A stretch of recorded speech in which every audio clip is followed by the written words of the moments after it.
Bazarna Khangabok branch ki oina ahang bafam khara kauzari hariba famsing adudi security supervisor, security guard, helper, guard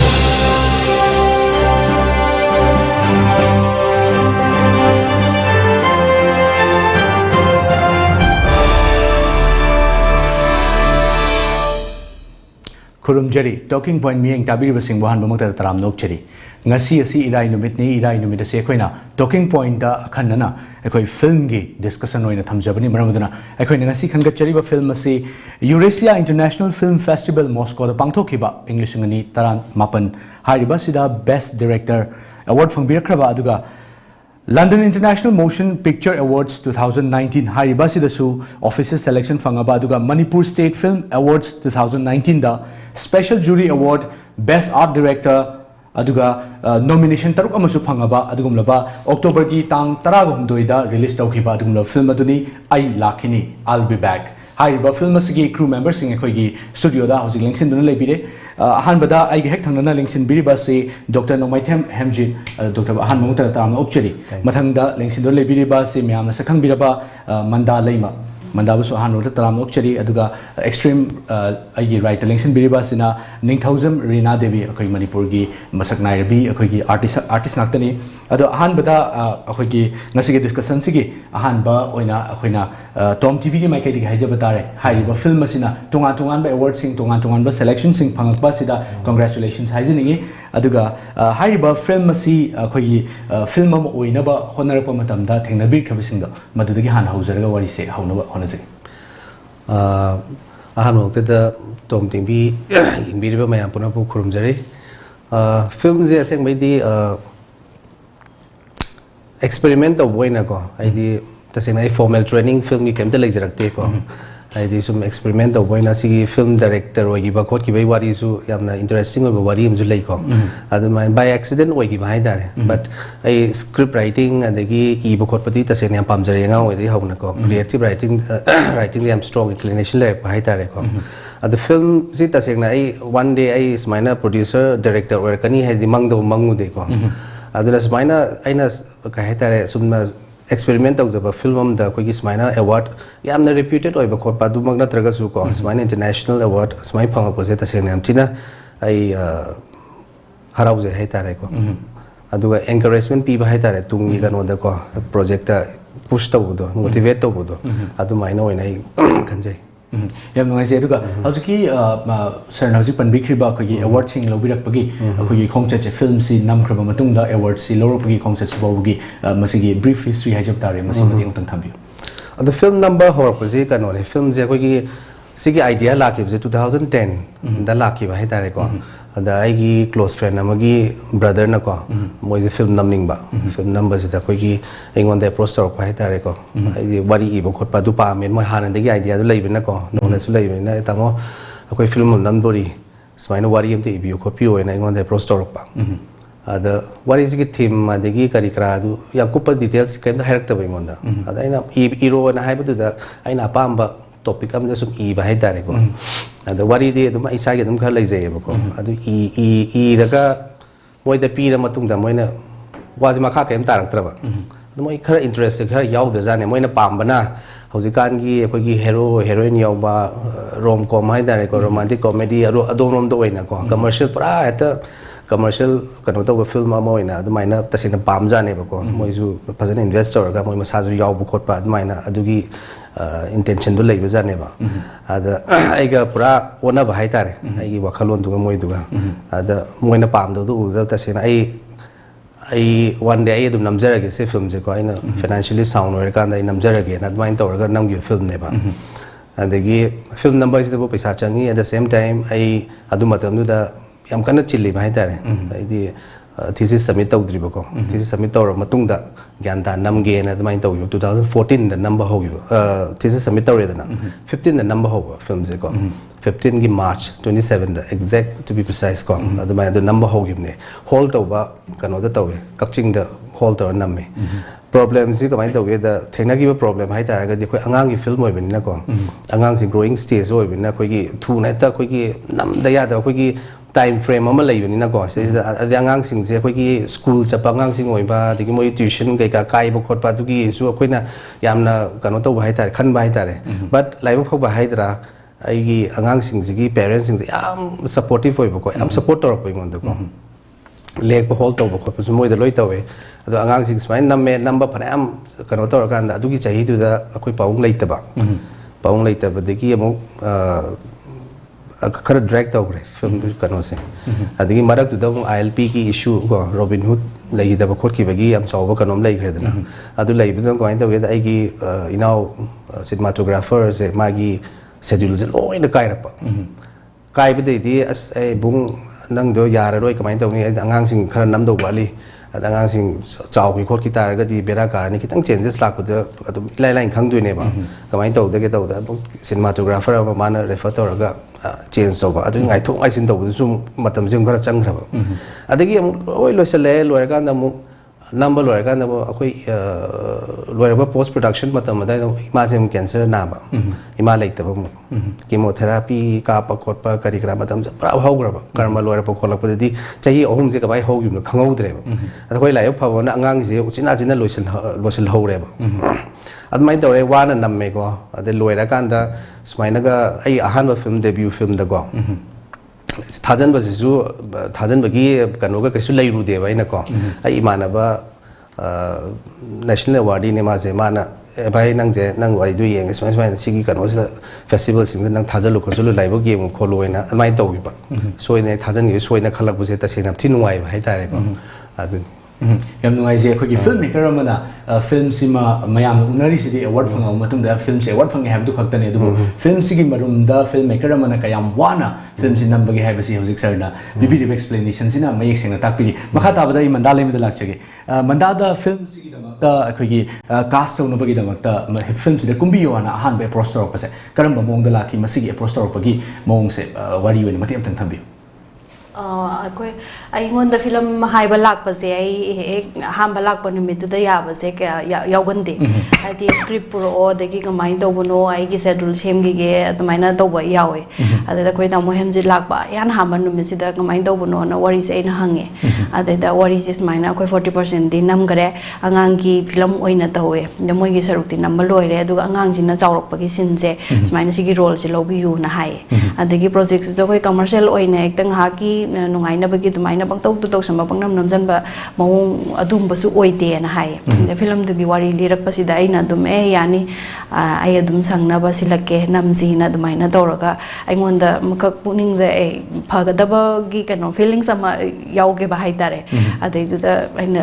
नुमितुदा दुम आई role से आई लौरगे दुगा shooting schedule दुदंग पिबिरो दुगा नमसेना दुमाइना यागे यम नोइजे अदुगा film सी ममांगदसु Mandanna film याम मकुंबी खरे हाइबा film सिंग सिगा हंदक कुमिबा आई लाखिनी हाइबा film सिगा हाइबा सिंग सिगा ममांगदा कुमगिबा सिंग सिगा खेनबसे करमाइना थंबिनी खेनबसे याम खेने हाबदी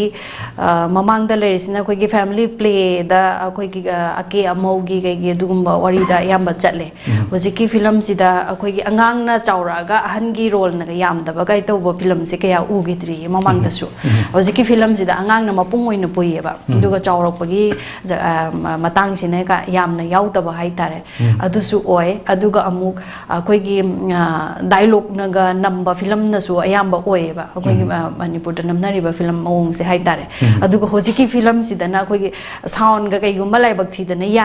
यादरे न खल्लसे बा whole सिदा अदु पिक्चराइजेशन खतंग दे उबो फंगबा अदुमाइनी येंगसु दुम नुंगाइबा फिल्म ओयेबा हाइदि अखोई डायलॉग की चांगसे हम नेम ना हाब हाय तारे अदुगा मागी उतलिबा पिक्चराइजेशन दुना दुम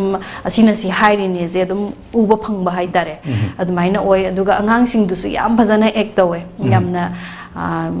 मसागी ओइजबा मसादा तसिंग तसिंग ना थोकपो मवोंग मानना अदगी वारीगी मवोंग सिसु यामना फजे फजे हाबती तसिंग तसिंग ना थोकिबा इवेंट खरादा बेस तौरगा नंबा अदुदा थोकिबदो अदगी मु अखोइना पि इंगै मतमदा चाइल्डहुड तगा अखोइ लेकाय अमदा टीवी अमा खक्का लेरगा मयाम मोमजलगा येंगबा अदुगी मयाम पुनबगी नुंगाइबा अदगी अखोइ हाक संगबदा अखोइ अहुमरी पुल्लगा सानाबगी नुंगाइबा सुम्बा मयाम जिसु उले अदो अखोइना इचाइसु वारकपा मतमदा होजिकसु दुम हाइए अखोइदि चाबगा फंगकपा नतेने स्नैक्स का चाबजे फंगकते अखोइ मतमददि ꯆꯥꯛꯅꯒ ꯃꯔꯨ ꯑꯣꯏꯅ ꯆꯥꯔꯛꯄ ꯑꯗꯨꯃꯥꯏꯅ ꯑꯣꯏ ꯑꯗ ꯑꯩꯈꯣꯏ ꯑꯉꯥꯡꯁꯤꯡꯗ ꯑꯩꯈꯣꯏꯅ ꯆꯥꯎ ꯊꯛꯎ ꯍꯥꯏꯕꯁꯦ ꯐꯨꯗꯦꯗ ꯈꯥꯒ ꯄꯤꯖꯕꯗꯣ ꯑꯗꯨꯃꯥꯏꯅ ꯇꯧꯋꯦ ꯑꯗꯣ ꯑꯩꯈꯣꯏꯅ ꯋꯥꯔꯛꯄꯗꯗꯤ ꯑꯗꯨꯝ ꯍꯥꯏꯕ ꯉꯥꯏꯍꯥꯛ ꯁꯥꯟꯅꯔꯨꯆꯣꯅꯦ ꯐꯣꯟ ꯃꯦꯠ ꯇꯧ ꯁꯔꯨꯛ ꯆꯤꯟꯅꯗꯤ ꯑꯗꯨꯝ ꯍꯥꯏꯕ ꯁꯤꯒꯤ ꯀꯩꯅꯣꯁꯦ ꯑꯃꯨꯛ ꯑꯩꯈꯣꯏꯒꯤ ꯑꯩ ꯂꯥꯛꯈꯤꯅꯤ ꯍꯥꯏꯔꯤꯕ ꯐꯤꯂꯝꯁꯤꯗ ꯑꯩꯈꯣꯏꯅ ꯁꯤꯒꯤ ꯐꯤꯂꯝꯁꯤꯗ ꯑꯩꯅ ꯂꯧꯔꯤꯕ ꯔꯣꯜꯁꯦ ꯑꯩꯁꯨ ꯃꯃꯥꯡꯗ ꯍꯥꯏꯗꯤ ꯑꯩꯅ ꯍꯟꯗꯛ ꯁꯤꯒꯤ ꯐꯤꯂꯝꯁꯤꯗ ꯂꯧꯔꯤꯕꯁꯦ ꯁꯤꯒꯨꯝꯕ ꯔꯣꯜꯁꯦ ꯑꯝꯇ ꯐꯪꯗ꯭ꯔꯦ ꯑꯩꯅ ꯇꯣꯉꯥꯟꯕ ꯗꯤꯐ꯭ꯔꯦꯟ ꯑꯃꯗꯤ ꯄꯥꯝꯕ ꯑꯗꯣ ꯑꯩꯅ ꯁꯤꯗ ꯁꯥꯔꯤꯁꯦ ꯑꯉꯥꯎꯕꯤ ꯑꯃ ꯁꯥꯕꯅꯦꯕ ꯐꯤꯂꯝꯁꯤ ꯑꯣꯏꯅ ꯑꯩ ꯂꯥꯛꯈꯤꯅꯤ ꯍꯥꯏꯕ ꯐꯤꯂꯝꯁꯤꯗ ꯑꯉꯥꯎꯕꯤ ꯑꯃ ꯁꯥꯕ ꯍꯥꯏꯕꯁꯤ ꯑꯩꯈꯣꯏꯒꯤ ꯅꯣꯔꯃꯦꯜ ꯑꯣꯏꯅ ꯆꯠꯅꯔꯤꯕ ꯐꯤꯂꯝꯁꯤꯡꯁꯤꯗ ꯀꯨꯝꯅꯔꯤꯕ ꯍꯤꯔꯣ ꯍꯤꯔꯣꯏꯟꯁꯤꯗꯒꯤꯗꯤ ꯄꯨꯔꯥ ꯇꯣꯉꯥꯟꯒꯗꯣꯏꯅꯤ ꯇꯣꯉꯥꯟꯕ ꯑꯩꯈꯣꯏꯒꯤ ꯀꯦꯔꯦꯛꯇꯔ ꯑꯃ ꯂꯥꯛꯀꯗꯣꯏꯅꯤ ꯍꯥꯏꯖꯔꯤꯕ ꯍꯥꯏꯔꯤꯕ ꯀꯦꯔꯦꯛꯇꯔ ꯑꯁꯤꯗ ꯂꯥꯛꯅꯕ ꯍꯣꯠꯅꯕ ꯃꯇꯝꯗ ꯇꯣꯉꯥꯟꯕ ꯀꯔꯤ ꯏꯁꯥꯒꯤ ꯑꯣꯏꯕ ꯄ꯭ꯔꯤꯄꯦꯔꯦꯁꯟꯁꯤꯡꯗꯤ ꯇꯧꯕꯤꯈꯤꯕꯅꯤ ꯄ꯭ꯔꯤꯄꯦꯔꯦꯁꯟꯁꯦ ꯑꯉꯥꯎꯕꯤ ꯑꯃ ꯁꯥꯕꯒꯤ ꯄ꯭ꯔꯤꯄꯦꯔꯦꯁꯟꯁꯦ ꯄ꯭ꯔꯤꯄꯦꯔꯦꯁꯟ ꯑꯣꯏꯅ ꯑꯩꯈꯣꯏꯅ ꯅꯍꯥꯟꯋꯥꯏ ꯇ꯭ꯔꯦꯅꯤꯡ ꯇꯧꯔꯛꯄ ꯃꯇꯝꯗ ꯑꯩꯈꯣꯏꯒꯤ ꯗ꯭ꯔꯃꯥꯒꯨꯝꯕ ꯑꯩꯈꯣꯏꯒꯤ ꯁꯣꯡꯈꯥꯏꯕ ꯇꯣꯝꯕꯤꯍꯣꯏꯗ ꯇꯧꯔꯛꯄ ꯃꯇꯝꯗ ꯃꯣꯏꯅ ꯑꯩꯈꯣꯏꯗ ꯄꯤꯈꯤꯕ ꯇ꯭ꯔꯦꯅꯤꯡ ꯑꯩꯒꯤ ꯇꯥꯛꯄꯤ ꯇꯝꯕꯤꯔꯛꯄ ꯑꯣꯖꯥ ꯃꯌꯥꯝꯅ ꯄꯤꯈꯤꯕꯁꯤꯡꯗꯣ ꯑꯗꯨꯁꯤꯡꯗꯣ ꯑꯦꯗꯥꯞꯇꯦꯁꯟ ꯇꯧꯕ ꯑꯗꯒꯤ ꯑꯉꯥꯎꯕꯤ ꯑꯩꯈꯣꯏꯅ ꯁꯨꯝ ꯍꯥꯏꯗꯤ ꯁꯤꯒꯤ ꯐꯤꯜꯁꯤꯗ ꯂꯩꯔꯕꯅꯤꯅ ꯂꯝꯕꯤꯗ ꯑꯉꯥꯎꯕꯤ ꯑꯃ ꯆꯠꯂꯝꯃꯒꯁꯨ ꯍꯥꯏꯗꯤ ꯑꯩꯈꯣꯏꯅ ꯍꯌꯦꯡ ꯐꯤꯂꯝꯗ ꯀꯩꯒꯨꯝꯕ ꯇꯧꯔꯛꯎꯒ ꯍꯥꯏꯔꯒꯗꯤ ꯑꯩꯈꯣꯏ ꯑꯩ ꯌꯥꯝ ꯑꯣꯕꯖꯥꯔꯞ ꯇꯧꯒꯜꯂꯦꯕ ꯑꯩꯅ ꯁꯨꯝ ꯂꯝꯕꯤ ꯆꯠꯄꯗ ꯑꯉꯥꯎꯕꯤ ꯑꯃ ꯂꯩꯔꯒꯁꯨ ꯀꯃꯥꯏꯅ ꯇꯧꯒꯦ ꯃꯥꯒꯤ ꯀꯃꯥꯏꯅ ꯇꯧꯒꯦ ꯍꯥꯏꯕꯁꯦ ꯑꯗꯨꯝ ꯌꯦꯡꯒꯟꯕ ꯑꯗꯨꯃꯥꯏꯅ ꯇꯧꯔꯒ ꯑꯗꯨꯒꯤ ꯃꯌꯥꯝꯁꯨ ꯑꯦꯗꯖꯁ ꯇꯧꯔꯒ ꯑꯣꯖꯥꯁꯤꯡꯅ ꯇꯥꯛꯄꯤ ꯇꯝꯕꯤꯕ ꯃꯌꯥꯝꯗꯣ ꯑꯗꯨ ꯄꯨꯟꯁꯤꯜꯂꯒ ꯑꯗꯨꯃꯥꯏꯅ ꯀꯩꯅꯣ ꯇꯧꯖꯒꯦ ꯍꯥꯏꯔꯤꯕꯁꯤꯡꯁꯦ ꯑꯩꯈꯣꯏ ꯄꯨꯟꯁꯤꯜꯂꯕ ꯃꯇꯨꯡꯗ ꯍꯧꯖꯤꯛꯀꯤ ꯑꯩꯈꯣꯏꯒꯤ ꯀꯦꯔꯦꯛꯇꯔꯁꯤꯃ ꯁꯥꯒꯠꯂꯛꯅꯕ ꯍꯣꯠꯅꯕ ꯃꯇꯝꯗ ꯀꯔꯤ ꯑꯋꯥꯕ ꯑꯩꯈꯣꯏꯒꯤ ꯆꯦꯂꯦꯟꯖꯦꯁꯁꯤꯡꯗꯤ ꯃꯥꯌꯣꯛꯅꯕꯤꯈꯤꯕ ꯂꯩ ꯑꯋꯥꯕꯃꯛꯇꯤ ꯑꯩꯅ ꯇꯧꯖꯔꯤꯕ ꯈꯔꯗꯣ ꯍꯥꯏꯗꯤ ꯃꯌꯥꯝꯗ ꯎꯠꯊꯣꯛꯄ ꯉꯝꯃꯣꯏꯗ꯭ꯔꯕ ꯑꯩꯉꯣꯟꯗ ꯌꯥꯝ ꯀꯟꯅ ꯋꯥꯕꯃꯛꯇꯤ ꯑꯣꯏꯈꯤꯗꯦꯕ ꯑꯗꯨꯒ ꯍꯥꯏꯗꯤ ꯀꯣ ꯑꯦꯛ ꯇꯧꯕꯗ ꯍꯥꯏꯗꯤ ꯇꯣꯉꯥꯟꯅ ꯗꯤꯐ꯭ꯔꯦꯟ ꯑꯩꯅ ꯃꯃꯥꯡꯗ ꯂꯧꯈꯤꯕꯁꯤꯡꯗꯣ ꯑꯗꯨꯒ ꯍꯥꯏꯗꯤ ꯄꯨꯔꯥ ꯑꯉꯥꯎꯕꯤ ꯍꯥꯏꯁꯤ ꯅꯠꯇꯦ ꯑꯩꯅ ꯅꯣꯔꯃꯦꯜ ꯑꯣꯏꯅ ꯆꯥꯛ ꯆꯥꯔꯣ ꯍꯥꯏꯕꯗꯁꯨ ꯃꯤꯠꯌꯦꯡ ꯅꯥꯌꯦꯡꯗꯁꯨ ꯂꯣꯏ ꯈꯦꯠꯅꯔꯛꯇꯣꯏꯅꯦꯕ ꯑꯉꯥꯎꯕꯤ ꯑꯃ ꯁꯥꯕꯁꯦ ꯑꯗꯣ ꯑꯩꯅ ꯑꯗꯨꯒꯤꯁꯨ ꯑꯩꯅ ꯌꯨꯝꯗꯁꯨ ꯈꯔ ꯑꯗꯨꯝ ꯍꯥꯟꯅ ꯍꯦꯝꯖꯤꯠꯀ ꯑꯩꯉꯣꯟꯗ ꯍꯥꯟꯅ ꯁꯤꯒꯤ ꯀꯣꯟꯇꯦꯛ ꯇꯧꯕ ꯂꯥꯛꯄꯁꯦ ꯑꯩꯈꯣꯏ ꯀꯀꯥ ꯕꯂꯥꯅ ꯑꯥꯔꯠ ꯗꯤꯔꯦꯛꯇꯔ ꯑꯣꯏꯁꯤ ꯃꯕꯥꯅꯤ ꯂꯥꯛꯄ ꯀꯥꯟꯗ ꯃꯕꯥꯅꯤꯗꯒꯤ ꯁ꯭ꯀ꯭ꯔꯤꯞꯁꯦ ꯍꯪꯕ ꯀꯥꯟꯗꯨꯗ ꯑꯩꯅ ꯑꯗꯨꯝ ꯑꯩꯅ ꯗꯤꯐ꯭ꯔꯦꯟ ꯑꯣꯏꯕ ꯑꯩꯈꯣꯏ ꯀꯀꯥ ꯕꯂꯥꯅꯁꯨ ꯗꯤꯐ꯭ꯔꯦꯟ ꯑꯣꯏꯇꯥꯔꯒꯗꯤ ꯁꯨꯃꯥꯏꯅ ꯇꯧꯅꯤꯅ ꯃꯥꯅ ꯑꯩꯅ ꯄꯥꯝꯖꯕ ꯁ꯭ꯇꯥꯏꯜ ꯈꯔꯁꯨ ꯑꯩꯒ ꯍꯥꯟꯅ ꯇꯤꯟꯅꯖꯕꯅꯤꯅ ꯈꯪꯕ ꯍꯥꯏꯇꯥꯔꯦ ꯃꯥꯅ ꯍꯥꯏꯔꯛꯄ ꯀꯥꯟꯗꯨꯗ ꯌꯥꯅꯤꯅ ꯍꯥꯏꯔ ꯀꯥꯟꯗꯨꯗ ꯑꯩꯅ ꯍꯦꯛ ꯃꯥꯅ ꯋꯥꯔꯤ ꯂꯤꯕ ꯀꯥꯟꯗꯣ ꯑꯗꯨꯗꯒꯤ ꯍꯧꯅ ꯑꯩꯅ ꯑꯗꯨꯝ ꯑꯣꯕꯖꯥꯔꯞ ꯍꯥꯏꯗꯤ ꯗꯥꯏꯖꯦꯁ ꯇꯧꯕ ꯍꯧꯔꯦ ꯍꯥꯏ ꯀꯩꯅꯣꯁꯦ ꯍꯥꯏꯔꯤꯕꯁꯤꯗꯒꯤ ꯑꯣꯏꯒꯗꯣꯏꯔꯥ ꯑꯗꯨꯒ ꯍꯥꯏꯔꯤꯕ ꯐꯤꯜꯝꯁꯤꯗ ꯑꯩꯈꯣꯏꯒꯤ ꯁꯣꯏꯗꯅꯃꯛꯀꯤ ꯏꯁꯥꯅ ꯀꯨꯝꯃꯅꯤ ꯗꯤꯁꯥꯏꯠ ꯇꯧꯈꯤꯕꯁꯦ ꯃꯁꯤꯗꯤ ꯀꯔꯝꯕ ꯃꯇꯥꯡꯗꯒꯤ ꯀꯔꯝꯕ ꯀꯩꯅꯣ ꯏꯟꯁꯤꯗꯦꯟꯇꯒꯤ ꯑꯣꯏꯒꯗꯣꯏꯅꯣ ꯍꯧꯖꯤꯛꯀꯤ ꯋꯥꯔꯤꯁꯤ ꯇꯥꯕꯗꯒꯤ ꯑꯣꯏꯒꯗꯣꯏꯔꯥ ꯑꯗꯨꯒ ꯀꯔꯝꯕꯁꯤꯡ ꯊꯦꯡꯅꯕꯤꯕꯗꯒꯤ ꯑꯣꯏꯒꯗꯣꯏꯅꯣ ꯁꯤꯟ ꯊꯦꯡꯅꯕ ꯍꯥꯏꯁꯦ ꯑꯩꯅ ꯇꯣꯉꯥꯟꯕ ꯗꯤꯐ꯭ꯔꯦꯟ ꯈꯔꯗꯤ ꯇꯧꯅꯤꯡꯉꯦꯕ ꯑꯩꯅ ꯁꯨꯝ ꯑꯩꯒꯤ ꯑꯣꯏꯅ ꯑꯩꯒꯤ ꯄꯥꯝꯖꯕꯗ ꯑꯗ ꯀꯀꯥ ꯕꯂꯥꯒ ꯍꯦꯝꯖꯤꯠꯀꯅ ꯂꯥꯛꯄꯁꯤꯗꯁꯨ ꯃꯣꯏꯒꯤ ꯁ꯭ꯀ꯭ꯔꯤꯞꯁꯦ ꯑꯩꯒꯤ ꯑꯣꯏꯅꯁꯨ ꯑꯦꯅꯤ ꯐꯤꯂꯝꯒꯤ ꯂꯥꯛꯄꯁꯦ ꯑꯩ ꯂꯣꯏꯅꯃꯛ ꯑꯦꯁꯥꯏꯟ ꯍꯦꯛꯇ ꯂꯣꯏ ꯂꯧꯁꯟꯗꯦꯕ ꯍꯥꯏꯗꯤ ꯑꯍꯥꯟꯕꯗ ꯁ꯭ꯀ꯭ꯔꯤꯞ ꯌꯦꯡꯉꯤ ꯑꯗꯨꯒ ꯑꯩꯅ ꯄꯥꯝꯖꯔꯤꯕ ꯈꯔꯗꯣ ꯑꯩꯅ ꯂꯣꯏꯅꯃꯛꯁꯨ ꯀꯩꯅꯣ ꯇꯧꯗꯕꯅꯤꯅ ꯑꯩꯅ ꯄꯥꯝꯖꯔꯤꯕ ꯈꯔꯗꯨꯗ ꯀꯨꯝꯅꯅꯕ ꯇꯧꯕꯗ ꯃꯥꯒꯤ ꯁ꯭ꯀ꯭ꯔꯤꯞꯁꯦ ꯑꯩꯅꯁꯨ ꯄꯥꯝꯕ ꯑꯣꯏꯕ ꯇꯣꯉꯥꯟꯕ ꯗꯤꯐ꯭ꯔꯦꯟ ꯑꯣꯏꯕꯗꯨꯗ ꯑꯗꯨꯃꯥꯏꯅ ꯇꯧꯔꯒ ꯑꯗꯨꯝ ꯑꯩꯅ ꯀꯩꯅꯣ ꯇꯧꯈꯤꯕꯅꯦ ꯃꯣꯏꯒꯤ ꯌꯥꯝ ꯅꯨꯡꯉꯥꯏꯖꯩ ꯃꯈꯥ ꯇꯥꯔꯛꯄꯁꯤꯗꯤ ꯑꯩꯈꯣꯏ ꯑꯣꯖꯥ ꯍꯦꯝꯖꯤꯠ ꯑꯃꯨꯛ ꯂꯥꯛꯆꯒꯦ ꯑꯣꯖꯥ ꯑꯩꯈꯣꯏꯒꯤ ꯍꯧꯖꯤꯛꯀꯤ ꯐꯤꯜꯝꯁꯤꯗ ꯑꯩꯈꯣꯏꯒꯤ ꯇ꯭ꯔꯨ ꯏꯚꯦꯟꯠꯀꯤ ꯏꯟꯁꯄꯥꯌꯔ ꯇꯧꯔꯒ ꯅꯝꯈꯤꯕ ꯐꯤल्मꯅꯦꯅ ꯇꯥꯛꯄꯤꯔꯤ ꯑꯗꯣ ꯃꯁꯤꯒꯤ ꯃꯇꯥꯡꯗ ꯀꯔꯤ ꯋꯥꯐꯝꯁꯤꯡꯗꯤ ꯊꯝꯕꯤꯅꯤ ꯀꯔꯝꯕ ꯏꯚꯦꯟꯠ ꯑꯣꯏꯒꯗꯣꯏꯅꯣ ꯑꯗꯨꯒ ꯃꯁꯤꯗ ꯀꯔꯥꯏ ꯐꯥꯎꯕ ꯇ꯭ꯔꯨ ꯏꯚꯦꯟꯠꯇ ꯕꯦꯁ ꯇꯧꯕ ꯑꯣꯏꯒꯗꯣꯏꯅꯣ ꯍꯥꯏꯕꯁꯤ ꯊꯝꯕꯤꯌꯨ ꯐꯤल्मꯁꯦ true event inspired by true events ꯍꯥꯏꯅ ꯍꯥꯏꯀꯣ पूरा कोई हिस्टोरिकल कनोती नतबा खितंग फिक्शन लोम दा खितंग दी कनो तौबो को आई ओपिनियन दा 1980s की डेकेड से मणिपुर दा याम इंपोर्टेंट होइबा डेकेनियन खंजई को आहान बदा कोई की इंसर्जेंसी की कनो से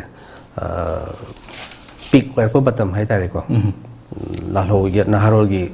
इहो कंखलपा याम थिन कंखलपा मतम मदाई ओइगी को 80s दai से को अदगी ड्रग की याम चाव इशू को मतम दुदा कोई नंगा होइगे दा नुमिलै मरु बु चाब की को मन नुमिलै मरु दा नंबर 4 यावी अदगी मोरी असुन कन लापा कनो दा फ्रूट्स के का लेदना दा मोगी चा नम कनो दा यावी खोली गायना को अदगी सना थतपगी प्रॉब्लम को कोई जंगा होइगे दागा यामगन्ना कोई इमा होइना सना लौथोरेबा को कीदना को थपी गिदरा कायना अदुगुंबगी प्रॉब्लम अमा अदे अंगांग ई थे खोले को ड्रग चाबा सिंगसिना कोई की मोई मसा से ड्रग चारो कंखलंगना को ई थे इंसिडेंट खरजु थोकी को अदगी मयामना कोई ह्यूमन राइट्स एक्टिविस्ट नाइनाबा द फर्स्ट मैसेकर ने नाइनाबा को मणिपुर की कनोदा हेरांगुई थोकी इंसिडेंट को 1984 दा को वॉलीबॉल सानम द सीआरपीएफ ना कापगी इंसिडेंट नंबर थोकी को अदुसु तसेना अंगांग अमसु लेते अद वारी सिदा कोई की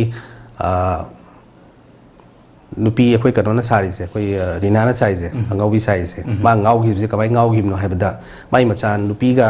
machan nupa ga magi papuroi baga se volleyball gi sana badu da hat ki bo hen ba ko adu dagi ma se ngau gi ba ngau raga mapam dhalak ba ma na hek nungdang se da akoi gi khungang se da ko nungdang se da akoi gi kap poi lau boy lai phau oi kai phau ba ko nongala ga du phau dum da nongala ngang hek lai ta ba wari se ko adu main dawa adagi angang hali se kana sum tigalakpa tigalakpa se angau bi se na hat pani ena akoi gi angau bi khungang ne tan doi tan thong matung su adum khungang se angang sim si kana na hat pano ena tigalakpa gi wari ne wari se adu main dawa adagi kitang akoi gi comedy rom da lighter vein rom da kano tau da ga di akoi gi durdarshan lakpa television introduce ro ko se sina entertainment gi scenario ji pura change to gi bhai tare ko adu matam da koi chitra ha la ya du tawai koi film one haptam da murani ra ka lak se koi am khawla na ngai bhai tare ko mayam ko chak cha boi cha da boi ko adigi tv ya di ni kai ni antenna ga sembi khotpi adu matam ko husikan yang sing yeng ga am noning ga da bhai tare ko husiti hundreds of channels lai ko adu matam da koi na yam na kano tau jara ko do adigi paisa su lupa manga manga tara tara khai jan ga vcp kap tu ni kai na ga mayam harau na ga kano tau jaba vcp he pu gi ni thawai ga nuai ta leidana adugum bagi do adum khara yawba adu matam jigi kano sida inspire to bai tare matam duga hozika khena matam duga khena ba ko adu main do tangka ga yawi tapiri yam ngai ji makha taw da khoi lecture ni se film siga yawi ba khoi gi child artist sing se child artist sing se khoi gi commercial film atai de yawi ba angang sing siga he khena ba hai jab tar khoi gi manipur gi de hek chana bi ma le khoi khangna ba angang ma hek yahon bugum ba khoi gi idom sagi masani masim tang yahon si hai hek yahon bugum ba ado hai ri ba khoi gi ai lakhini hai ba film asigi nadi akoi child artist sing se akoi yamna chang lawba achangba child artist ka to oiba masigi selection to gi procedure se kamai tawraga selection to gi aduga masi kamai khanbi no haibse mate ta tham adu audition ju arai bana te akoi ju ai adagi ai gi ai now sing ko jimmy khogen ming palab da ko akoi anim sandeep akoi se tawraga koi thi bane ko ahan bada ai uncle de approach to akoi uncle jina pam gyan ranjan da film gi pam gyan ranjan do high school gi pam gyan ranjan da kano to ba pam gyan ranjan gi music album am nam gi ni ma si hemabati ga tawraga du matam du da thaina gi film am da base so ba kano ne mami ga mai chak da ka kaw re cham chap cha ba ko adu da anga am yaw ba ko adu da ma oina to ba ya ba ri oina kano to ba adu hujigi album number director se tum thobal lei ne ba thobal long phone tawre phone tawraga angang sidi yara angang mari ne ba daka tai se ada koina aina kano to da hujigi indom jagi macha adu uncle gi macha adu ada kano to compromise never su to ro dum khanjagre han ko ada ai je apna koi gi iranian films am yenge ba ko aduna khara influence khar lei ba hai tare mo iranian film da tawri se koi gi bollywood ta ngai re ama da ngai re angang je koi gi magi innocence manghandaba mangdaba acting to matam da ko sum ayam ba yeng matam da koi bollywood oiro ama yengo sida zabadi na tajaba ko aidi ahan gi type to torpagumba mamai mami expression helapagumba adum muzi pamjada hai tare sigi film ji gi diwaina adan angang gi akoi gi apna moi gi innocence to mangdaba thum thirak pa mamai mami expression kari kara da ko adu thirak ko ta sen wa gi ba ko phanam chale ko adi anga ma ji ki ronat ko angang si ko ronat phanga ko di mathang da koi video game am tawraga ko si kapu kholu adu to ada to wen tawraga audition jan mai taw ki bane ba ko adu china koina kano tau gi bo audition tau gi angang sing se mayam na pambi ba hai tare ko moi su yam natural loina tau gi ba hai tare moi ta sing su tau he di film ji da ko koina script se yaw da ba ko camera se moi namme khangan da na ko moi na dum sana khona ba wathi wale ngang bo khop ga do dum real kano do dum low ba footage aseng ba do dum koi maning da moi copy se khangan da ba ko amai da na ta se na kap ga su yaw ba ne ba ko ta aseng moi kap ne moi phuna ba sikna ba khona ba ko adu mo da loina kan footage om ta manghan da ba ko amai tawraga as natural as possible ko tawna ba main taw hona gi adu mayam pambira ko se ta se thawai yam nungai je akoi gi angang akoi gi artist thi badi arai bani aduga angang artist child artist ne thira pasina hen aru ba ma su ꯍꯥꯏꯈꯤꯕꯅꯤ ꯃꯔꯤ ꯆꯨꯝꯅ ꯊꯝꯕꯤꯔꯤ ꯃꯊꯪꯁꯤ ꯑꯩ ꯃꯟꯗꯥꯂꯩꯃꯗ ꯂꯥꯛꯆꯒꯦ ꯍꯧꯖꯤꯛꯀꯤ ꯐꯤꯜꯝꯁꯤ ꯑꯩ ꯂꯥꯛꯈꯤꯅꯤ ꯍꯥꯏꯔꯤꯕ film ꯑꯁꯤ ꯍꯧꯖꯤꯛ ꯃꯟꯗꯥꯅ ꯀꯨꯝꯕꯤꯔꯕ ꯃꯇꯨꯡꯗ ꯑꯩꯈꯣꯏꯒꯤ ꯐꯤल्मꯁꯤ ꯄ꯭ꯔꯤꯃꯤꯌꯔ ꯇꯧꯕ ꯃꯇꯝꯗ ꯏꯁꯥꯅ ꯌꯦꯡꯕꯤꯔꯦ ꯌꯦꯡꯕ ꯐꯥꯎꯒꯤ ꯑꯩꯈꯣꯏꯒꯤ ꯇꯥꯡꯀꯛꯁꯤꯗ ꯉꯁꯤ ꯐꯪꯉꯤꯕ ꯑꯁꯨꯛ ꯌꯥꯝꯅꯕ ꯑꯩꯈꯣꯏꯒꯤ ꯃꯥꯂꯦꯝꯒꯤ ꯊꯥꯛꯇ ꯐꯪꯉꯛꯏꯕ ꯑꯩꯈꯣꯏꯒꯤ ꯁꯦꯂꯦꯛꯁꯟꯁꯤꯡ ꯑꯗꯨꯒ ꯑꯦꯋꯥꯔꯗꯁꯤꯡ ꯑꯗꯨꯒ ꯁ꯭ꯇꯦꯠꯀꯤ ꯊꯥꯛꯇꯁꯨ ꯐꯪꯉꯛꯏꯕ ꯌꯥꯝꯂꯕ ꯑꯦꯋꯥꯔꯗꯁꯤꯡꯁꯦ ꯐꯪꯉꯛꯀꯅꯤ ꯍꯥꯏꯕꯒꯤ ꯊꯥꯖꯕ ꯐꯤल्मꯁꯤ ꯌꯦꯡꯉꯕ ꯃꯇꯨꯡꯗ ꯂꯥꯛꯄꯤꯈꯤꯕ ꯀꯩ ꯂꯩꯕꯤ Oh, film si yeng bada di award phang amatung da yeng gi bani film se aduga aina script si da script si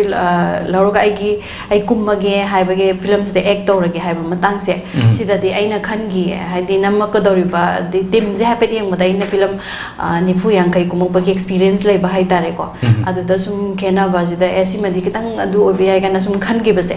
matam da aina numitu da dum ai gonda proposal ma lak base thigi da dum khan gi masi state ki na national bauki level da kai gumma khara di to pa yai na adumaina khara adum phaugi aina aduga ek to bosida su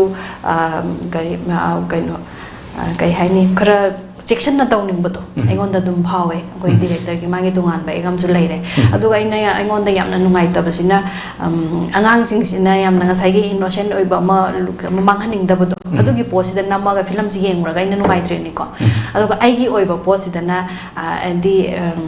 angang singi innocent oin utkiba potuga kitang chusinna ba wat pa dongna haidi aingon da wat hore kai na khanza ba do adumaina phaugi ba dai makeup ke tawshan gumba adagi yamna natural oina taw ho da ba do asam khana nam madi ai kem ke za da bi dai jong tho go moi ga manana nam ge kai haining ba do adumaina oi ada ai gi ason ba jaga sina moi gi nam gi ba 40% nam me ha ba dai ai gi ma hojiki langlen hai ba role se ina sa ba ne angang sina pi ngai gi langlen sina pi ngai gi role do ai matem tor si geng ge ai ni yengam ma ga di aingon da dugi kano se dong ja ba se phangam ga da bani hai tare hojik ai na premier da yeng thok khiba do adu da khak da khang bani da mamang di yeng ho da bani bani moi gi sin je adu da ingon da sota ho ba nungai je da ba ma adu dei adu ga makha ta ab yam interesting lo question am lak se ni se akoi manipur film industry da lai ri ba akoi miyam sin haina haijab tare manda da kumhan gi haira ga di manda gi di yam choosy oi bani yam strong oi da bi ade mayam ga mana da ba adu ba ma gi khanjaba ma lai bani haiba ma adum lainara bani ba mayam na haina ga adu da akoi gi oja hemjit na hojik junction bi lai si di ma gi debut film oi ga doini ahan ba film ahan ba director oi ga doini masida oja na manda bu kumna ba gi da mak tak akoi gi negotiate taw dibse karam ba mong da taw gi Sungto bu tawdre da ina debut orasu adagi kaino oras aingon da game ki gi deba han ba thing nari ne mama sana su da koi da mohem jin dum hai ai gi han ba project ni dum hai ba aingon da dum ki gi de hadi da mohem jin na masana khang na ai gi ngasai gi suji oi hai ba po se khang na lak pa dong na thokre ba aingon da ai de kitang tongan ba ma kaino ma gi platform ma sem ba ya ba ma pam jaram gani hai ba gi mung da lak pa dong thokre ba apura ga lak pa dong na thokre ba aduna nei na hai ba numit da dum yarani ai kai numit shooting tawjige do adum lepiro onam masen adum hai gre ba ina numit sida aingon da dum phawe khangde sum mi che tum tengna rak pani na ne khange ba adagi kaino ga oi roi da ba da koi nga ki masak pajaba mi puning bagi ga lak pa film producer ga sudum lae yam handa ne yeng wei dinate makan lae hai tare de film du oina ba tawning ba koi ki social da kana ga da ba tawning ba du natta ba mi sudum lae ba yeng ba dum khange hai tare adum ba du de ina dum product reject to ge yawi ba sana wari chara ga tha ge ba su yawi adumaina tawi hojiki lobi ri ba role koi gi langlen gi role lobi se hai ba role sigi da mak ta tongan ba koi gi preparation to ba di chang khibra aduga kari challenges sing gi thena bi challenges se kano khoi gi dialogue delivery se khoi gi ma maidaron film gi ne ngai ra nambi ama lei na ta mo hemjin hai sida adu gi je aingon yamna challenging oi doine haibati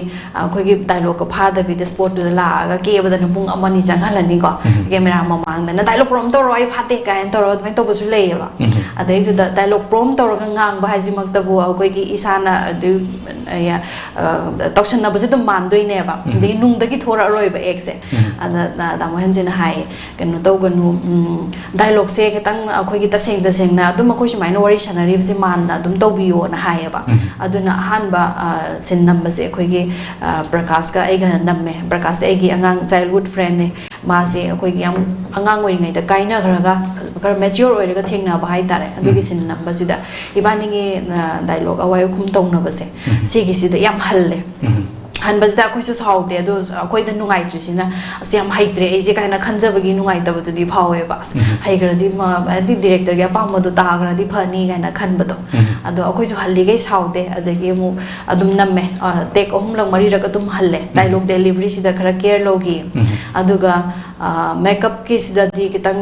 ꯀꯩꯅꯣ ꯑꯩꯅ ꯉꯁꯥꯏ ꯍꯥꯏꯈꯤꯕꯗꯣ ꯍꯦꯟꯖꯟꯅ ꯇꯧꯕꯗꯧꯅ feel ꯇꯧꯋꯦꯅ ꯍꯥꯏꯕꯗꯣ ꯑꯗꯨꯃ ꯂꯩꯈ꯭ರೆ ꯑꯩꯉꯣꯟꯗ ꯌꯥꯝꯅ ꯀꯩꯅꯣ ꯇꯧꯔꯤꯁꯦ ꯑꯦꯛꯀꯤꯗꯤ ꯑꯃꯨꯛ ꯑꯗꯨꯝ ꯑꯩꯒꯤ ꯍꯥꯟꯅꯗꯒꯤꯁꯨ ꯑꯗꯨꯝ ꯈꯔ ꯀꯩ ꯍꯥꯏꯇꯥꯔꯦ ꯅꯦꯆꯔ ꯑꯣꯏꯕ ꯃꯑꯣꯡꯁꯦ ꯄꯥꯝꯖꯕꯒꯤ ꯑꯩ ꯕꯦꯁ ꯂꯦꯚꯦꯜꯗ ꯑꯗꯨꯝ ꯇꯧꯈ꯭ರೆ ꯑꯗꯨꯒ ꯗꯥꯏꯂꯣꯛ ꯗꯦꯂꯤꯚꯔꯤꯁꯤꯃ ꯇꯥꯃꯣ ꯍꯦꯝꯖꯤꯠꯀꯤ ꯑꯄꯥꯝꯕꯗꯣ ꯇꯥꯅꯕ ꯑꯗꯨꯝ ꯑꯩꯒꯤ ꯆꯥꯡꯗ ꯑꯗꯨꯝ ꯍꯣꯠꯅꯩ ꯍꯥꯏꯇꯥꯔꯦ ꯌꯥꯝ ꯅꯨꯡꯉꯥꯏꯖꯩ ꯋꯥꯔꯤꯁꯨ ꯌꯥꯝ ꯅꯨꯡꯉꯥꯏꯔꯤ ꯑꯗꯨꯕꯨ ꯋꯥꯔꯤꯒꯤ ꯃꯔꯛꯇ ꯑꯇꯦꯟꯕ ꯕ꯭ꯔꯦꯛꯇꯪ ꯂꯧꯖꯒꯦ ꯕ꯭ꯔꯦꯛꯇ ꯌꯥꯝ ꯊꯨꯅ ꯍꯟꯖꯔꯛꯀꯦ ꯇꯣꯀꯤꯡ ꯄꯣꯏꯟꯠ ꯃꯤꯠꯌꯦꯡ ꯇꯥꯗꯨꯅ ꯂꯩꯕꯤꯌꯨ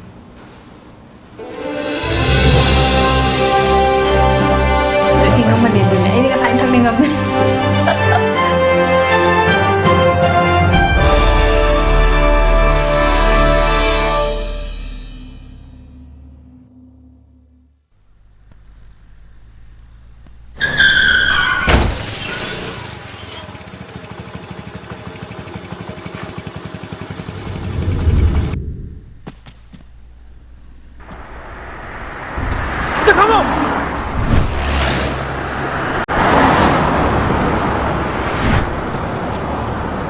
Hey Lola, nang phone yaw bra? Yaw eh. Langsim mo kep kau ne, apang? Ay kau tu re.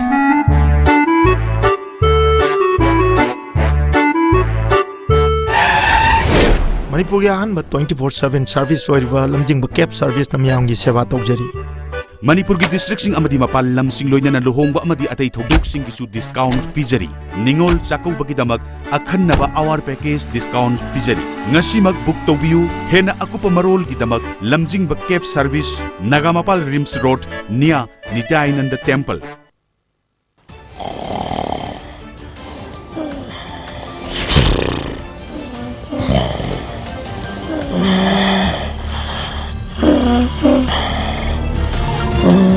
Welcome to Times of Manipur. This is Sandhya Chongram giving you news in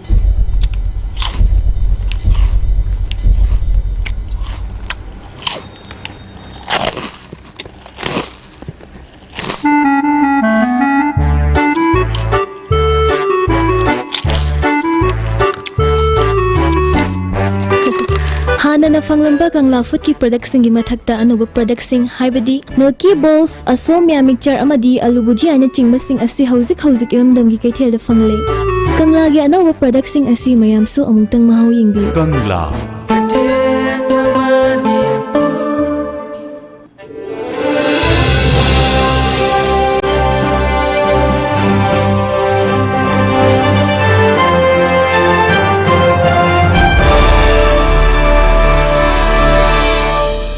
break ke matung da mayam puno pu talking point da mukhan taram nok chari makha ta ba wari da khoi madam Rina da lakchege film si kumlur ba tung da khoi isa da kari impact kari change ti lai hari ba film si da gi experience da ru mutung da si film si kumar matung na koi film si number hek hobo da gina khoi premiere si utpa se ai premiere su tasing na numitu da full ai si yeng manang hote ba ai se duration gi news stringer oina leisa ba aduna news ki coverage saling ai da khoi gi premiere taw ba se mamang da taw gi ba sing da su pung se exact hoda ba ada aina su paw bi chalu rabani na hala kan da yeng ge na timing do mai na khandana chalu ga lakpa da horam da na ai su loi mak full di yeng hote ba ada number kan da ꯑꯩꯉꯣꯟꯗ ꯐꯥꯎꯕꯁꯦ ꯑꯩꯈꯣꯏ ꯅꯝꯕ ꯃꯇꯝꯁꯤꯗ ꯑꯩ ꯄꯥꯔꯠꯁꯦ ꯄꯥꯁꯣꯏꯗ ꯅꯝꯃꯦꯕ ꯄꯥꯁꯣꯏꯒꯤ ꯖꯒꯥꯁꯤꯗ ꯅꯝꯕꯗ ꯌꯥꯝ ꯑꯩꯒꯤ ꯀꯞꯄꯒꯤ ꯁꯤꯟ ꯑꯩꯈꯣꯏꯒꯤ ꯃꯩꯗꯒ ꯌꯦꯡꯉꯒ ꯃꯤꯠꯌꯦꯡꯁꯦ ꯑꯉꯥꯎꯕꯤ ꯑꯩꯅ ꯁꯥꯔꯤꯕ ꯀꯦꯔꯦꯛꯇꯔꯁꯦ ꯑꯉꯥꯎꯕꯤꯅꯤꯅ ꯇꯣꯉꯥꯟꯕ ꯗꯤꯐ꯭ꯔꯦꯟ ꯑꯃꯗꯤ ꯑꯣꯏꯕ ꯑꯗꯨꯗ ꯑꯩꯈꯣꯏꯒꯤ ꯀꯞꯄꯒꯁꯨ ꯆꯨꯝꯅ ꯑꯩꯈꯣꯏꯒꯤ ꯅꯣꯔꯃꯦꯜ ꯑꯇꯩ ꯀꯦꯔꯦꯛꯇꯔ ꯁꯥꯕꯗ ꯀꯞꯄꯁꯦ ꯁꯤꯒ ꯃꯥꯟꯅꯗꯕ ꯑꯉꯥꯎꯕꯤꯅ ꯑꯩꯈꯣꯏꯒꯤ nupaga sigraga kainoma sam kainoma tawraga kappagi style ga tawna khonabnena wasu waiba acting tawba matamda aduga masi tawraga na phangbase aingonda phangba experience to di mayam dadi kamain haiduno phangdokpan mai traba aingonda di phangja hoiba haidi matai hana sagi ba character sing duga khenabani na aingonda angaubi ma saraga di angaubi na kamai tawge khotke gana aina jo da angaubi chen bagi mayam tantokpagi yaupane ba se ai ipam je thawal dane ba aina nawai angang wai kan da art ka sum pam angaubi ga sum kai kra sum chat pa ji yeng ma matam da thaina khoi hairok ta angaubi ma hek lai ba mana lauraga chen ba khotpase aina sum koina sum art ki field pamne mana tawbu style ke sum yeng ba koina kamai to gena adu mangoda ki adu angaubi do adu masu aina phana mangoda adapt su phana am tawwe hai tare angaubi ma saba sikda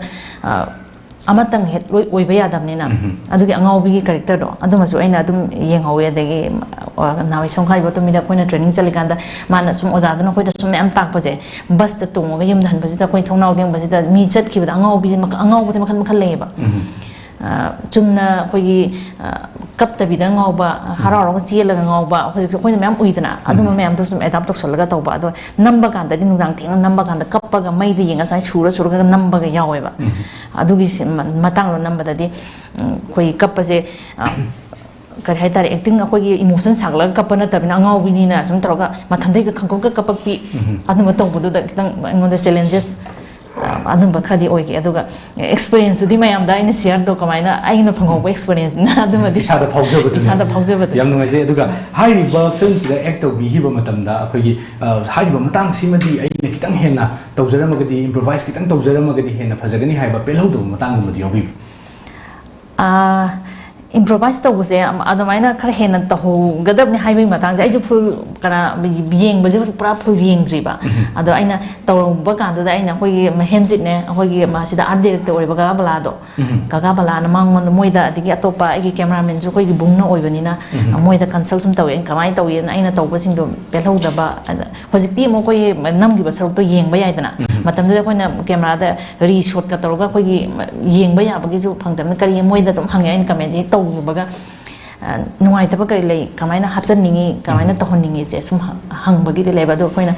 hojikan gi number da di am yam nuai da koina kitang nuai da ba jaga ga yaw se si matik si madi ai nuai hodre hanja bagi chance ma phange ba adu da di mo sound su kanoi ba live sound lowe ba haidi dialogue hairaga tawbuduna taba aina angaubi ain dialogue haije maka dialogue hai singje loin pharaga ai isagi emotion do sagala isana haidoini na mina prom torpa tawga di ko da emotion do fuloina photo ko ngamde dana dialogue sana loi pharaga kamai tawjige da aina ju hana my script to piraga observation ju aina observe tawjagi ba anmai tawga dum tawge do full di yeng dribani na ise ai matek premiere do aina nang hautre ba yeng ba theng dana film ju khar ten boy ba timing do mai tawtana yam ngai je akoi gi ahlam sing na haina budun experience is the best teacher na akoi gi experience da punsi da thengna bi rakhiba angau bi sa ga do ba tungda sar ka do boy ga su mamang na thengna gi experience sing du da gi kumsan tasalaga hai ba role si mai pa na to bi ba ngam bi friend tak pi mathang si de akoi oza hem ji tong lak chege oza akoi gi film sina mapung wei ni yeng ba matam da akoi mamang da bi tak pi khre akoi gi kaino da true story dagi inspire to ga number film ne na ta pi gre duga hai ba true story si matang da su mating ma thambi gre social issue da number pot ne adugo mapung ni yeng ba da films ne pini ni pause se kari ne han lo films da pini pause se koi gi ai angang da focus so ni ko yamba angang sing da focus so se koi gi film ji ho ji ge mamang da su ko aina tawjagi ba research hai thare ko adu su kitang happy loirak pa su happy ko aduna kamai tawge da huzik lai ba ko huzik adum haire ko 2001 dei hobuni film je ko juna uprising dei hobuni wari je aduga 1988 ta kano to ba set to hai tara yamba ko screen time je adu matam dagi huzik ba ko laiba je thui ba issues me am je political issues kariga sina koi gi angang sing sida pi ba negative impact to the insurgency ki arms conflict ki issue में हम चाहूँ ले रहे को आधे armed forces special power एक करी करासी तो लो याव रहे को सिगी सिना कोई आंगांग सिंग सिदा पीबे negative impact तो अदु ने बता सेंग ने उच्चारी से अदु ना इना कोई तामो प्रदीप को child rights activist का सुन जाए सी film से number लो है मतुंग दो को अदु ना तामो ही मतुंग इन्ना को हायर पदों को सिपोक्ता 20,000 nearly 20,000 अंगाम को effect हो गए ना तो मायना थम्बी रहे को तो जो इन फिल्म तो तुम उच्चे last तक कोई text वाइन उच्चा है तारे को अदुने कन तो जनिंग यम नंगे जे अदुगा मखता बदा खोने लाक्चनिंग सी फिल्म सी अवार्ड फंगे मणिपुरी अखोई की दमक तदी माई उजरी बनी अदुगा फिल्म सी मतिक चाय है जोने अवार्ड पदी पिबिरा बने अदुगा अखोई की जूरी की पॉइंट ऑफ व्यू दगी नतबा इसामक की एज अ फिल्म मेकर अदुगा as a producer as a director होइना फिल्म सी मयाम दगी तोंगाली अवार्ड फंगम थोई हेना इसाना खनबी बसे मसी करी करी मरम दगी नो अतोपा तेगा करी करी तोंगाले ना खनबी ai na hana su thamjagre ko ai di sigi film si da ai di just experiment tau jabne award ka di ai wakan sukan mukhalu dre ko adu soidana phang ba jai tasena ai pau ta ba chong e go sofa de go haksang ga lum me ko de chong ko ai di ai ni pi ni su nu e go ai di yam thaja da ba hai da re ko adu ai na sum khan ba da ko ai di moi ni pi re ji ka kamai ni pi ra ke ha ba da ai na yam penja gi ba hai da re ko moi se review hasan pi re ko adi some festival di ko ko gi award phang da ba screening official screening to ba London gi je London gi Rome gi je kamai to ge paisa kara hen na pi ra ko fee kara thi ra ga review je moi phasan pi re ba in a scale of 10 da loi pi ba ko Rome gi je ko adu ta seng na pen gi bam na artistic contribution ga story ga je out of 10 da 8 pi re ko above average ne am harau gi ba na moi na 10 mang 10 pi rak to bi maram ju hai moi na kari gi noi da moi kitang noi da ba 2001 de ho 2001 se da yam chauba issue ma thoe di khange ba ko moi na pam na ko koi gi hozik present gi ko 2018 or 19 or de gi 1980 that mai chalhaning ba hai tare ko 2001 de ho tar ga di mu pass gi pass ni ko what is o script to the moi gi site gi ko kitang noi ja da ba hai tare adamai tor pa ada yam so tho ba di koi audio se yam thi so tho re ko aduna smaina story daga ko stories ai sari ijabni ko screenplay dana ai gi now Jimmy ga tawra ko admaina ijaba ko the story da ko gi moina tasena story adi artistic contribution director's treatment ko film sida ga moina appreciate tor ko tasena ki harau jaba hai dare ai di debut film ta ko mai tor ko harau hai dare ko adu ai adum sigi taseng na moina script ta kaida wari da yeng boy tar ga di ko ai adum deserve to right na khanjai yam ngai je film as an award phang bagi phangpham thopani hai bagi akoi isa gi ba point of view thambi yam ngai je makha ta da zalaksani se akoi gi ojana hojik debut film se lokhat piraba matung da akoi award me amam phange atwa makha ta ba akoi gi film industry si da hai jata Manipuri film industry da atop thabak sing di pakhat bigen khan bi ba akoi gi plan future plans and lebi ba ai hujik ngasi da ngasai ekta akoi gi next film gi cast ko pura ready tawre ko ai di short film ma ko LGBT da ai di Manipur gi ayam loina kano tawdui ni ko ai je ahan bai zu Manipuri gi ni si zu koi Manipur gi LGBT je koi gi atai ga manade hai bagi kano ma ulakadui ne ba ko short film ma ni su 10-15 minutes ki ko adu matung da to pipeline da lai ba hai da ko 2020 da ko karam gan ne khangdre ko film mai jidi yam tang ba art ni ko aduna kamai do ge da paisa gi kano su lai bani na ko kitang kano ek financially ek sound work pa matam na da ko next project se koi ki Manipur gi sumang li lagi artist sam da ko si fiction ne based oraga admai nam ge khanjari ko yam ngai je ai makha ta basidi mandalai mi da lakchage khoi gi tongan ba character sing tongan ba film sing da kumbi gre aduga hausi phabu da kumbi dri ba ai nong madi masigi character si madi ai pamjai ai kumjagi na khanbi ba leibi bra aduga masing maram se kari gi oidon muse hoji sai on da film gi kaino je yam lai lak pasida aina ayamba logda basida kamai to ge da ai gi hanna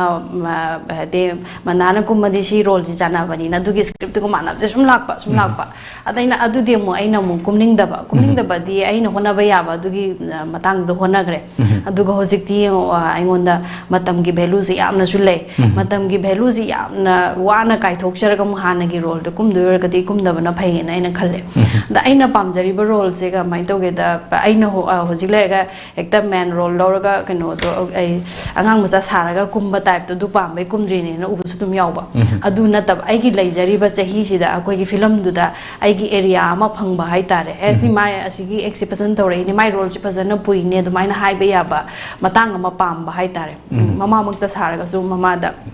yamna strong hoiba adagi yamna social da kana ga da ba edi awareness people gi mohong da adugumba hoiba adugumba role oina pame aduga yawrini ga yaw mama sabi ni na saksaru lao du tawru lao dum macha masu gi shunna ta ba di amana hekta tawbangam ba role se simu pam da ba aina kitang honabagi jang ama yawba script pam hai tare ai role to admaina matek adi khara da yawraga so hojik yawri su ka shu yam natte ka shu yam natraga so egi jaga amadi dum phangi da admaina to role je pam ma pa sung chan chana da hai tare mayam dagi top pa masak thok pa ma pam masak thok pa ai gi piri ba area se mafam khangna masak thok na yawning ba hai tare ai hojik je hi matang ji ka chana da ngang ja saraga hero heroine ne chong ga isai sak pa du to ba pam ba adu na ta ai gi je hi matang ji ka dum chana ra su dum yai dana yamna je hi yam ga mature oi ra ba sam sam na da koi Bollywood ki Amitabh Bachchan hoye dum lead role or kumbane pink daga tawri se yam phasai ba sugumba role se jehi matang nu ga chana na hero ni dana ma de kummi do hanura di hero kumba ya de ba kisu leite dana adugumba role se pa me hai tar in hona ning bagi area to ngasai ge in class 10 pass to gro gumbani na thaina gungi role se 10 pass to gro 10 ha jan jan pe kha do than ba do adu pam da ba yam ngai je yam mari chuma thambiri aduga Manipuri film ga yam kuine associate to bira ba akoi actor amoin hai jab tare aduga hojik pumne yengba matamda akoi Manipuri film gi marai bakse karamba film da leiri na khande hojik se adune yam nungai te di akhoi gi matam je yamna phaba matam ne na ina lowninge akhoi gi mamang da na mu yamna waramme celluloid film ga kumba se akhoi gi artist na ga paisa ga puthu ga kumba admaina tawrame law parim yole sangam ani yole admaina tawraga ga kumnarame ada aina han ba oirangani khalle Manipuri artist da paisa law base ai gi aina album kumba da gi film na jo hana kumme film kumba hoba ga yam dab duna makhalam ni ko paisa ga lawgi aina paisa lawri sina ga ino da yam kuina artist oiraga dum leining ba and paisa sung low da na kumma ga ai kaya ra yamna film ji kumma ngam doino aina khangi ada film paisa si lawraga sum film ji sum kumma ga matam sang na dum artist oina leining ba hai tare admaina tawgi adu akhoi gi matam je yamna phaba matam ne na lawe me yamna su yamna pamna ba as thaina gi film du na tre hojikan maitoron film ji yengba nungai re ga na so nongma da mari gi utpa je dum mi kri ina na ga yengba admaina oirame adagi 100 days ka moi kapagi ga ingen ge atia daga dumaina phangi adabi ai film ani hum dumaina matam sang na kapagi ga function ga yamna taugi aduga hojik sina amu film je phaja na mi yengdre ba masi ayam bana aina ahan sing da su sum da bada akoi gi hall se yamna nungai te na hai ada aina su nungai te na khalle adagi hall da cinema yengba lakpa mi madagi lawri ba paisa su yamna pi yamna number ret ta idi mapal nam ga yengna raga di am ikai ningai ni hai tare adudo adumaina oi aduga akoi gi film ji phajadraga su hall ji da di film duna film am oi gare ngaktang family chala kan da pung ani mu rest to ruba yabagi mafam oi da ba akoi gi cinema hall ji na cinema do kaktani yengba lak doise hall ji da di manam inam nam thiram phambam ga do khwang ga na ba adumaina oi ba as the hall ji kitang sembiraga di phagat kadra na khalle aduga film gi trend ju ekdamatik charabra di natte khara di son thare han gi ga no ji da level ji da dum leiba hai tare wang khalak da bado akoi gi matam da tawgi ba level ji da wari gi paring gum se sab iman manaraga sum leiba ada artist ji yam haire di kitang tak pa de he na tawrok ba adu mamong oi adagi moi da facilities me amam ju phange ji YouTube ki de internet ki de mi amam gi oina loi phange dana koi matam da TV yang bo yam wana phangami ne ba moi da yam phange aduga moi gi oibadi yamna haire aduga khoi gi equipment da su khara solle ko gi low budget ta namba sida su sondhare aduna di film gi marai bakse yamna thirak pagi mami ama oi masi yam nungai jate masi khoina phagalan gi haire kari thabak thorom sing pai khalaga di Manipuri film gi marai bakse chumangam bani na khanbi masi ahan ba point da ambana sumaina hangbada mo cinema hall cinema di maroi ba point oi gani na hai de MFDC daga tawri je hall du nungai bani na mi yeng da bra dun kri ina ga dum yeng MFDC da ka pa film ji buba adagi English film ka pas dum ticket ka aga yeng akoina MFDC da ka pi na mo releasing function gumba premiere show gumba ka pa dam oi re ko invitees gumba donor gumba da maina lak pa ke adu natta ba da su English film da yeng ba hall ji nungai bani na adagi akoi gi Manipuri film yeng base akoi gi kano se mi makhal se yam nam de ba hana su adi film yeng ba mi masing se yam amam de aduga hana yeng ami ba masing ju hoji umuk su ngeng dra bane ba aduna akhoi gi cinema hall ji mayam gi atopa state ta tawriba atopa country da tawriba jang ji ga hairep manana yamna mak ngamdra su ko PVR Inox ka leiriba dagi Dolby sound ga hapangam maba madu di shoi shoi dani yengani na khalle aduga akhoi gi film gi format ji jodum hong ka doine hall si nungai ra ga di adagi low budget ta ga nami se akhoi gi kitang budget wang na ga namak ka doine yam leiba adagi cinema hall ga sabangam base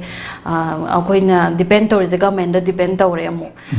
adi personal oina tawda so budget ma la ka doini na cinema hall ma chama saru natre hojik tawna resi di cinema hall da the food court ma thamba adagi angang macha sing la ga sana jaba yaba shopping mall ma cham ga yawba adu base atoma facilities mayam yawraga di adugi point amada natra amada tawra film se dum yenga ka doine ba ado hall chigi maroi ba point ama thamninge sigi hall si di aphaba di district kharada anihum do oiraga su thamaga di mi yengba hengalani adugi matung inna film gi kai haidare magi quality hengatpa adegi film gi format hongdokpa sidi mathang mathang lakani na khalle kai no da masana artist sing je haijaraga lei adegi film da art ki lam da ngaujaba masing ju hana degi hojik sharu yamna hengalle aduga mu hana akhoi gi lila dharma yaw mi sing si yam handana yengna rame adu hojik ti adugi kai no mami se loina kokhrabane aduna hojik leiriba akhoi gi art ngaujaba mayam sidagi masing yamna su hengalakani na haini yam nungai je marik chumna akhoi gi film na akhoi marai bak chumna ba film si marai bak chumna ba duga karamba film da leiri haibagi matang da yam phajana thambiri mathang sidi akhoi uja hemji tam lak chage uja akhoi gi handak ta pangthokhi ba akhoi gi Indian panorama da Manipuri film ama fawba chalakta base akhoi gi di yamna laibak thibne haijeninge hari basigi khwadi chawba maram se kari kari oigene khanbi Damn, a very interesting question. Hai tare ko. Ain sengna ai gi khangjaba level da haijara bada ko. Gi hujiki matam siga thaina ge amti khenare ko. Thaina di ko gi jury members sing je ko gi 80-90% script wari da loi chalame wari da loi na kano toramba weightage to p ba ko. Hujik ti om kamai ta ge still hujik su tom script ta kai da kano tori but percentage handare hujik ti mu. Hojik sinam ko ainda weda sound da kai da yamna weight pirak pa hai tare ko jury member sing je to khaina sound gi maram de am khangba ko jury member sing to khaina ga nek tana ko tana taw khalak pa thaina de du mayam ka le ka hen lei tab ko even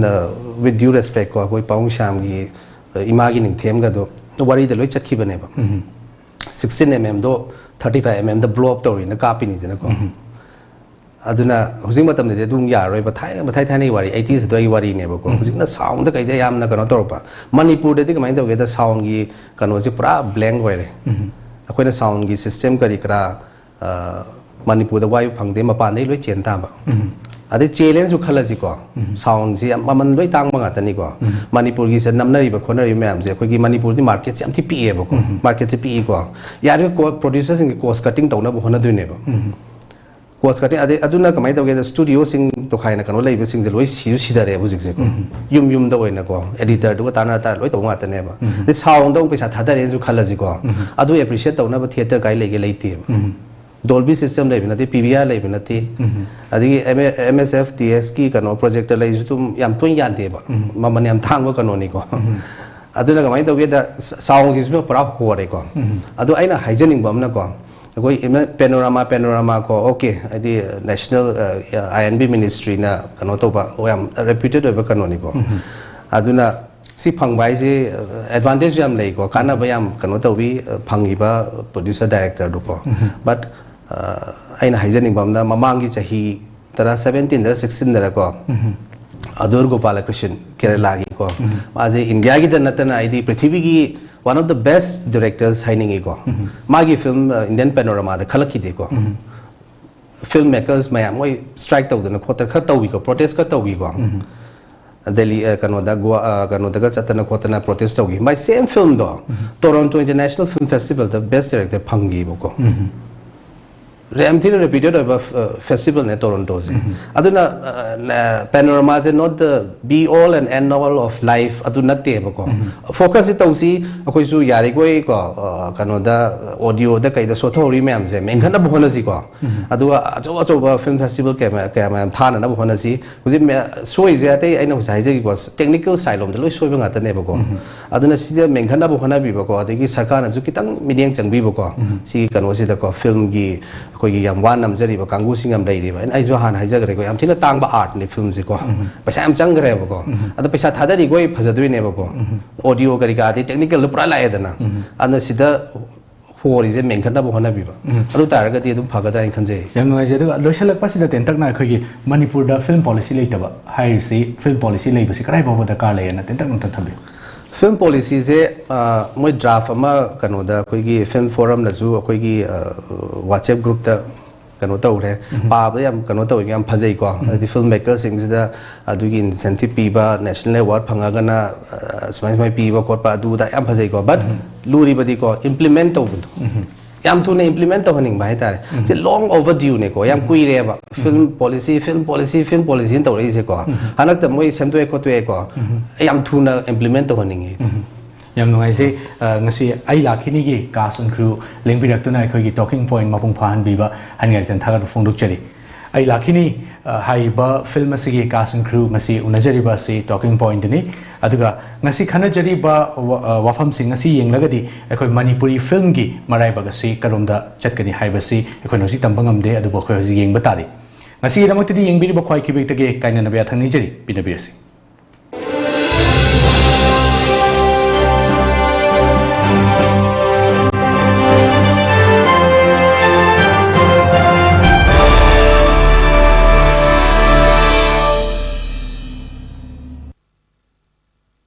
Smart Security Service SSS Tera Bazar